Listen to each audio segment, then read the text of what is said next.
అందరికీ praise the lord. ఈరోజు దేవుని వాగ్దానం 97వ కీర్తనల గ్రంథము 10వ వచనము.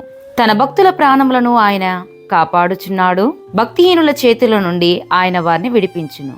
ప్రియ దేవుని బిడ్డ, ఈ లేఖన భాగాన్ని మనం చూసినట్లయితే ఆయన యందు భయభక్తులు కలిగిన వారి చుట్టూ ఆయన దూత కాపుదలగా ఉంటుంది. ఎంతమంది అయితే ఆయన యందు భయభక్తులు కలిగి జీవిస్తున్నారో వారికి దేవుడు గొప్ప కాపుదల ఇవ్వబోతున్నాడు. శరీరపరంగా కాదు కానీ మరి ఆత్మీయ పరంగాను విశ్వాసంలోనూ మనము చేయించిన ప్రతి దాని విషయంలో దేవుడు గొప్ప కాపుదలను అనుగ్రహిస్తూ ఉన్నాడు.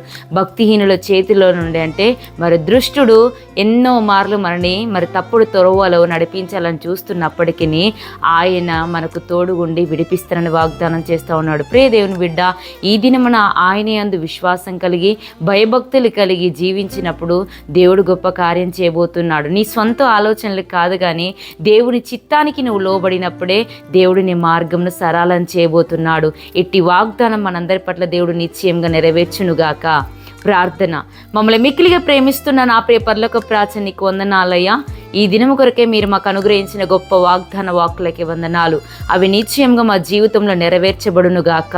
ఎంతమంది బిడ్డలైతే తండ్రి బర్త్డేలు, మ్యారేజ్ డేలు, మంచి కార్యములు, ప్రయాణములు పూనుకుంటున్నారు, వారందరికీ నీ సన్నిధి సహాయము తోడుగుంచి మీ మెండైన దీవెన అనుగ్రహించుమని నజరేయుడైన యేసుక్రీస్తు నామములో వేడుకుంటున్నాం తండ్రి.